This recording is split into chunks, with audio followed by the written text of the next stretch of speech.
I, 23, male, recently got engaged and broke my engagement off in a span of 2 weeks. My fiance Riley, 23, female, hooked up with my older brother Adam, 27, male, on the night after our engagement, and my disgusting brother tried to rub it in my face to make me feel bad.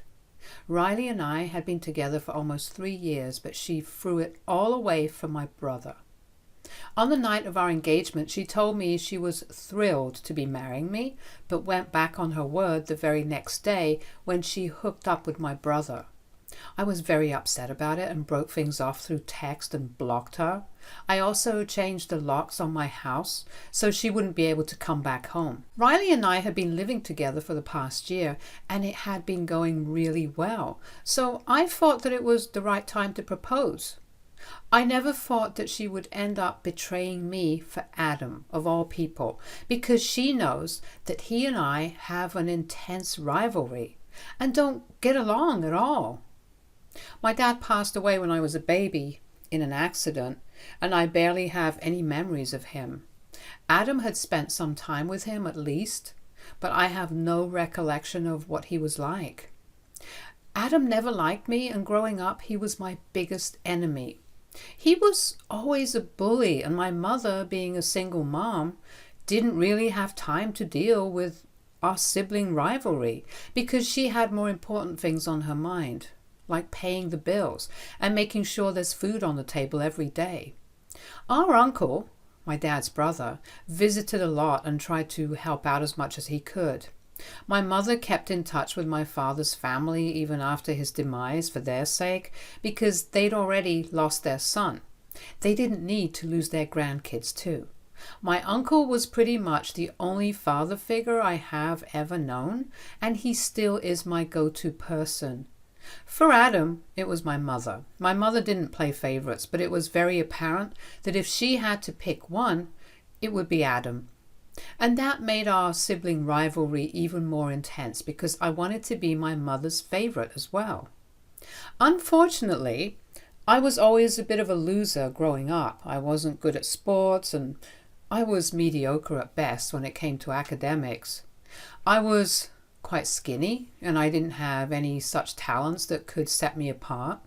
So I was always very insecure about basically everything, and that made it very difficult for me to talk to people, make friends, and be popular. I was a really introverted kid and mostly kept to myself. Adam was quite the opposite. He played sports and was great at it. He wasn't too bad academically either, and he had a very different physique from mine, big and sturdy because of his athletics. Needless to say, being his little brother was even more embarrassing for me, because even though nobody said it to my face, I knew that everybody was constantly comparing me with him and thinking that I was a loser in comparison. With time, I learned to live in his shadow and would just let him walk all over me. My self-esteem really took a hit in my childhood, and I was never able to recover from it. Even until my last day of high school, I barely had any friends, and nobody wanted to talk to me because I just came off as weird. Things only changed for me and started looking up when I graduated and moved to college. I was a new person there, and nobody knew me as Adam's little brother. So I really grew into my own now that I didn't have to deal with Adam's constant bullying and could finally be my own person.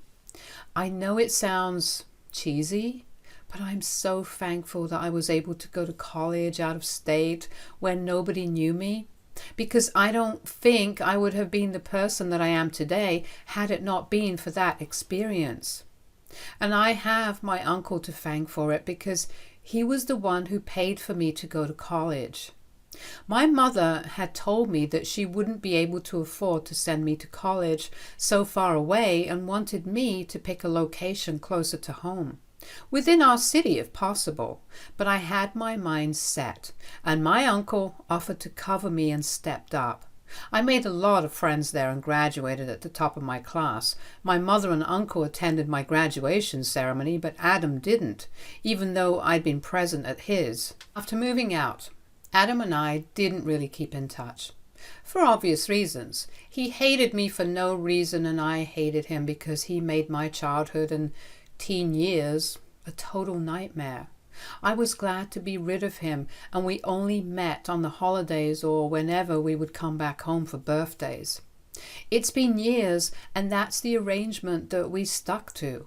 We didn't consider each other family beyond the confines of our house, but I did console him and send him a message when he lost all his money a couple of years ago. He'd quit his job and tried to start his own business but failed miserably, and my uncle and mother had to bail him out since he was neck deep in debt. He couldn't go back to his old job, so he had to move back into our mother's house for a couple of months until he was back on his feet. Even when he finally did find a job, it wasn't as great as his previous one. But he took it because he wanted to move out of his mom's house, since he was well in his 20s and he felt embarrassed to still live with his mom. This is what my uncle told me, and it was quite upsetting because his life had completely unraveled. I felt bad for him and sent him a message of consolation, but I think he misunderstood it and thought that I was bragging or making fun of him, so he blocked me and ignored me for the next couple of holidays. We weren't chummy when we met, but tried to keep things civil and at least greeted each other no matter how coldly. But after that message, there was no talking to each other. I would like to say that Adam's life got better, but it didn't. He took the failure of his business really hard, and every time I saw him after that, he seemed worse for the wear. My uncle told me that he had switched jobs 7 to 8 times after that, but didn't seem content with any of them.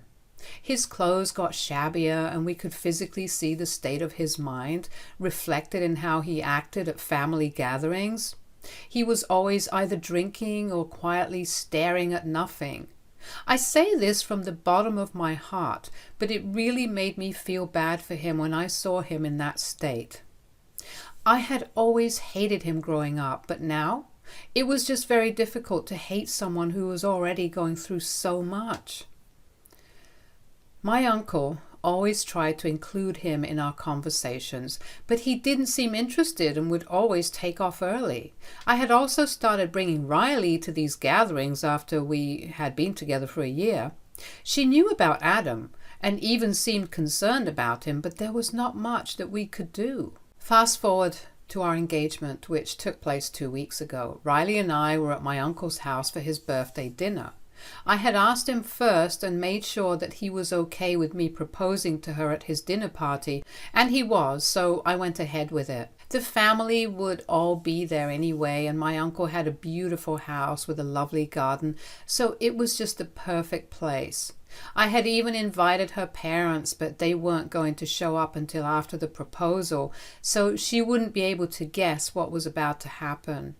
After my uncle had cut the cake and stuff, I took her outside and popped the question. She said yes, and then we went back to announce it to everyone and celebrate. I did notice that Adam left within minutes of me making the announcement, but I didn't think too much of it because I was quite busy with everybody else that evening. And also, he usually does take off from family gatherings quite early, so it wasn't anything out of the blue. Riley and I had a great evening, and then we went back home.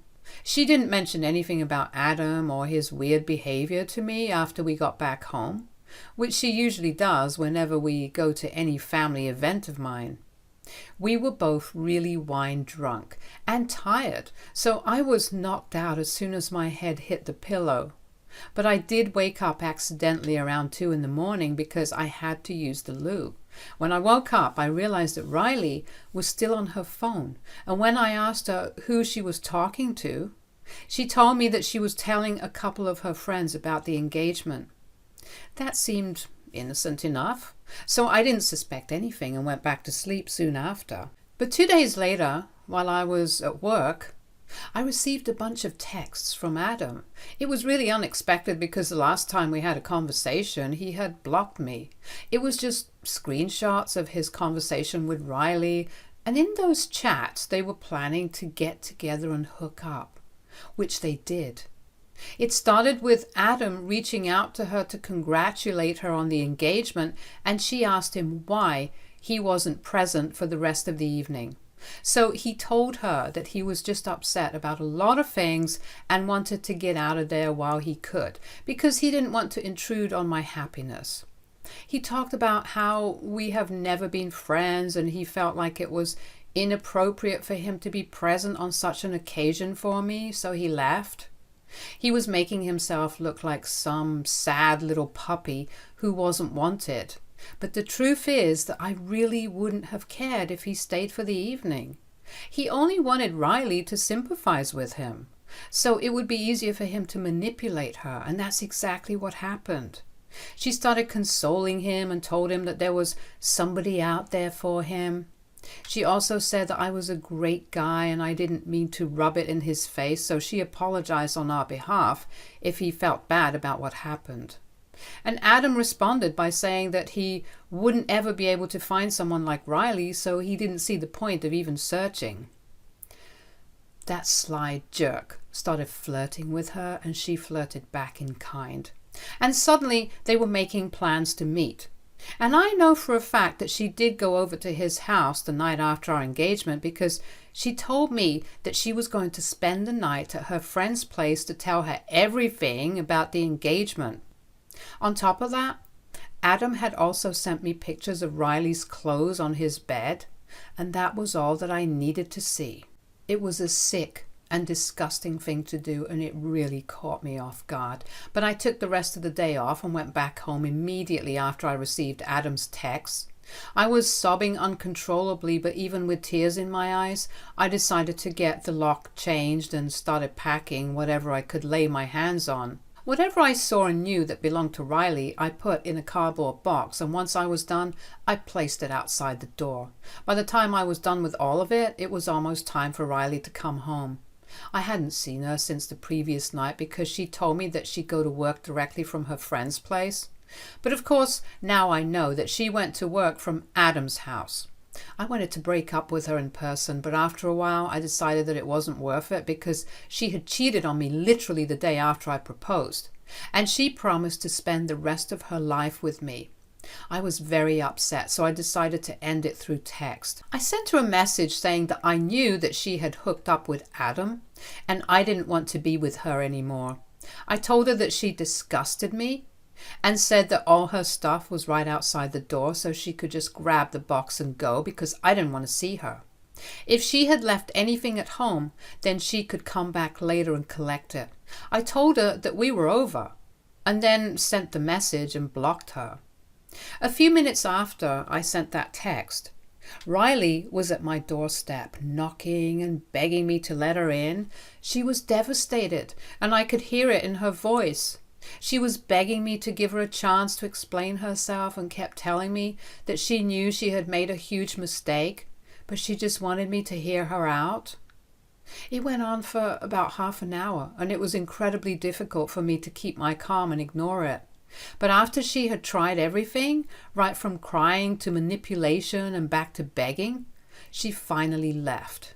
Just to be on the safe side, I still didn't open the door for about 1 hour after the begging stopped to make sure that she still wasn't waiting outside. Once I was sure she was gone, I ordered some takeout, had dinner, and then tried to go to sleep, but I was so upset that I couldn't bring myself to close my eyes. I wanted to do something big to get back at Adam and really teach him a lesson, but I couldn't think of anything. I kept brainstorming on my own for a while, and when nothing came to me, I decided to take the easiest way out and just forwarded those screenshots to everybody in the family saying, "This is what my dear brother Adam did to me." And then I turned my phone off and went to sleep. I honestly didn't have a plan in mind, and I didn't even set forth any conditions to my relatives. So whatever they did, it was of their own volition, and I had absolutely no part to play in it. Everybody in the family responded with sympathy and told me that they had blocked him and were going to cut him off from everywhere. Everybody was in shock after they got to know what Adam had done to me and reached out to console me, except for my mom. She didn't talk to me in the first couple of days after I sent everybody that message. But she visited me a few days later and she looked very upset. I knew that she wasn't going to sit and console me like the others. I was right because she had visited me to talk to me about my actions. She told me that she could understand that I was upset with Adam for whatever he did, and rightfully so. But even then, I should have refrained from publicizing the incident. Her reason was that Adam was already suffering so much because he was a grown man living hand to mouth with a failed business and no prospects in his love life either. He would have a few flings here and there, but there was nothing permanent, and it was especially sad because he was a really promising young man when he was younger. So nobody could have imagined that he would turn out to be so unsuccessful and sad. I, on the other hand, nobody could have expected me to be as successful as I am today. Be it in my line of work or my relationships, my mom believed that Adam did this out of jealousy, which I already knew. For context, I work in an architecture firm and have a high-paying job.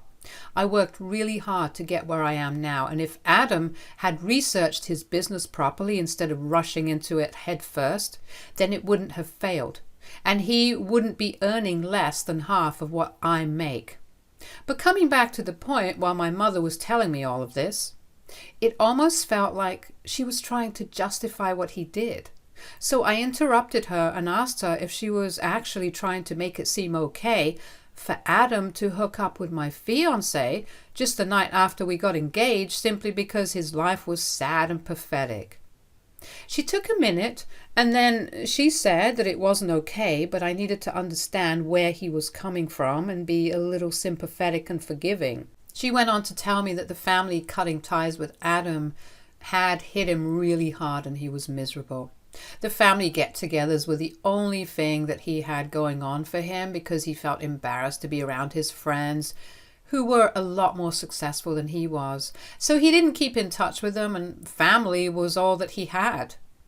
I was happy about that, and I didn't really care that he was miserable because he had broken up with me and Riley. So he deserved this, and I had no sympathy to spare for him. But my mother believed that I should be the bigger person and talk to everyone to convince them somehow to give him a chance. Not only that, she also wanted me to reach out to him and clear the air.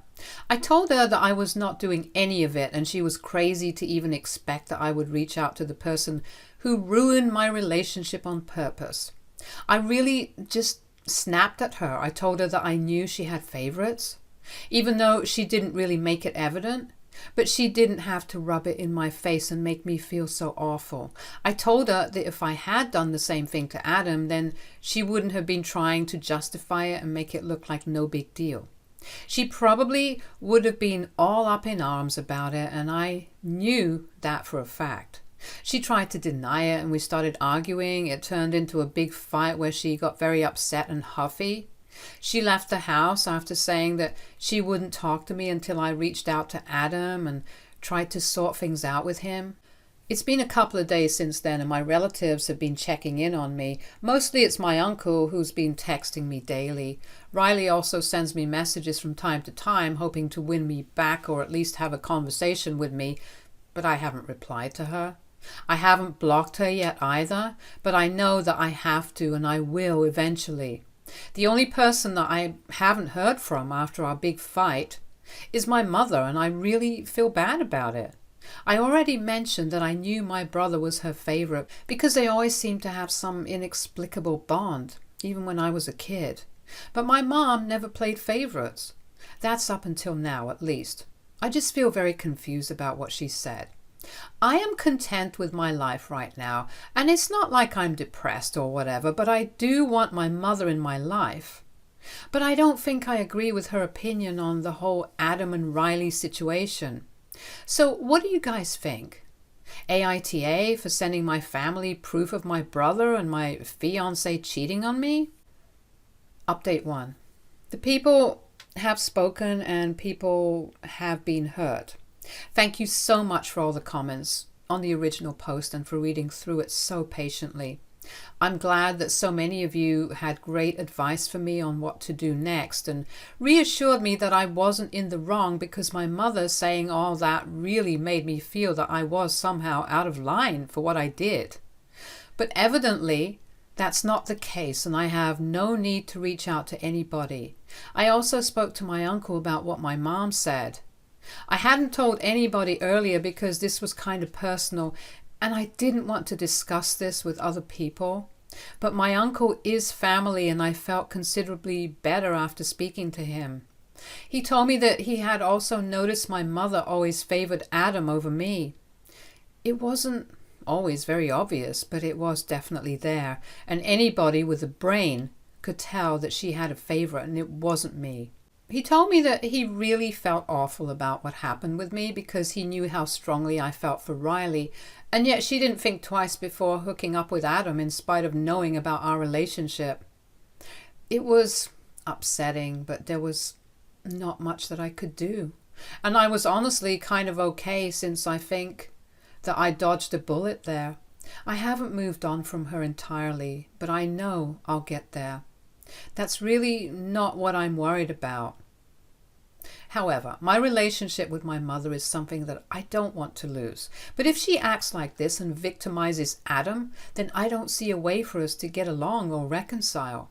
My uncle thinks that I should just give up on it. He said that he knows my mother, and he also knows that she isn't going back down if she believes that she's right. He told me that I shouldn't hold out hope that she might come around and talk to me, because it's quite unlikely, since he has been visiting Adam almost every day ever since our family cut him off. It hurt that she was still going out of her way to look after him, even though I was the one who actually lost a relationship because of him, and quite an important one at that. But I also understand that I can't help the situation, and it is what it is. That's something my uncle taught me, to just accept things and let it go, and I guess that's what I have to do. I tried arguing with my mother and making her see sense, but she wasn't interested in the truth. She was only interested in making sure that Adam had all the support that he needed. Fine by me, I guess. Update 2. So it's been almost 2 weeks since I broke up with Riley, and she had been texting me almost every other day for about a week after we broke up. But then she just stopped, probably after she realized that begging me to take her back wasn't going to work. And I don't want to speak to her or hear her side of the story. I don't even know why she thought explaining her side would make it any better, because as far as I'm concerned, nothing excuses cheating, and that's just how it is. But she reached out to me yesterday and told me that she wanted to come by and collect some of the things that had been left behind. That's when I finally replied, because now we were getting down to business instead of our conversations, just her begging me to talk to her and me ignoring all those texts. I told her that she could come by today because I was taking a day off anyway and might as well get this over with. So she dropped by around noon, and I could tell that she was really upset. She looked worse for the wear and didn't look me in the eye even once for the entire time that she was there. I didn't say anything to her either after I opened the door and let her in. There was silence in the house while she packed her things, and I sat on the couch in the living room and avoided looking at her. Once she was done packing, she told me that she was going to leave, and even though I had a lot to say to her, I just said goodbye and then went back to my phone. She didn't deserve anything more than that. And after that, she was just gone for good. It feels weird, but in a nice way, because this just means that I don't ever have to talk to her or be reminded of her by things around the house or her messages. I blocked her a few minutes after she left and decided to celebrate by watching our favorite movie on my own. Still no word from my mother, but with time it's becoming easier for me to come to terms with it. At least now I know for sure that she wouldn't ever have taken my side here simply because I'm not Adam.